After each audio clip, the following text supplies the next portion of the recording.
Hi friends, welcome back to my channel Lakshmi spicy tasty food. Recipe noodles అండి, egg noodles. బయట బండి మీద కొన్న నూడిల్స్ లాగా టేస్టీగా రావాలంటే ఇలా చేసుకోవాలి. గిన్నెలో సగం వరకు వాటర్ తీసుకుని కావలసిన నూడిల్స్ తీసుకోవాలండి. ఈపీ నూడిల్స్ తీసుకున్నాను, మన ఇష్టం ఏదైనా తీసుకోవచ్చు.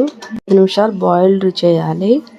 ఉడికిందో లేదో మధ్య మధ్యలో చూసుకుంటూ ఉండాలండి, చాలా ఫాస్ట్గా ఉడికిపోతాయి. ఉడికిన తర్వాత మనం వేరే దానిలోకి వడపోసుకోవాలి.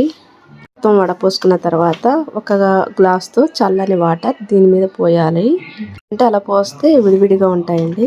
స్టవ్ మీద కడాయి పెట్టుకుని ఒక 4 స్పూన్స్ వరకు ఆయిల్ వేసుకోవాలి. 2 కోడిగుడ్లు తీసుకోవాలి. మనం దీనిలో వేసుకుని ఫ్రై చేసుకోవాలండి. హై ఫ్లేమ్ మీదనే ఫ్రై చేసుకోవాలి. ఇలా ఒక 5 మినిట్స్ పడుతుంది.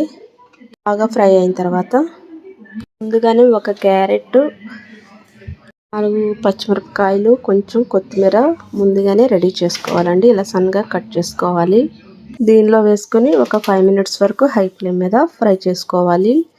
ఎక్కువసేపు కాకుండా ఒక 5 మినిట్స్ అయితే సరిపోతుందండి. ఎక్కువగా వేయించకూడదు, లైట్గా వేయించుకోవాలి. తర్వాత ఇలా వేగిన తర్వాత 5 మినిట్స్ మనం ఈ నూడిల్స్ వేసుకోవాలండి. నూడిల్స్ మొత్తం వేసుకుని మనం 2 గరిటెలతో అటు ఇటు తిప్పుకోవాలి. ఇదంతా హై ఫ్లేమ్ మీదే ఉండాలండి. ఇలా ఒక 5 మినిట్స్ వరకు హై ఫ్లేమ్ మీద ఉంచుకొని ఇలా వీడియోలో చూపించిన విధంగా మనం తిప్పుతూ ఉండాలి. ప్యాకెట్స్లో మసాలా వస్తుంది కదండి, ఇవి 2 ప్యాకెట్లు వేసుకోవాలి. లేకపోతే మామూలు మసాలా అయినా వేసుకోవచ్చు. మామూలు మసాలా వేసుకుంటే లైట్గా కారం వేసుకోవాలి. ఈ నూడిల్స్లో ఉన్న మసాలా అయితే అవసరం లేదండి. ఇలా వేసుకున్న తర్వాత సారు వేసుకొని బాగా కలుపుకోవాలి. మొత్తం అంతా కలిసేటట్టు మనం కలుపుకోవాలి. దీనిలో సాల్ట్ కూడా అవసరం లేదండి. మనం విడిగా మసాలా అయితే సాల్ట్ వేసుకోవాలి.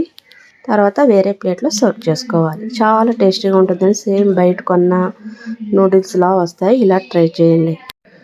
ఈ వీడియో కనుక మీకు నచ్చినట్లయితే లైక్ చేయండి, షేర్ చేయండి, కామెంట్ చేయండి. Please subscribe my channel. Thank you for watching.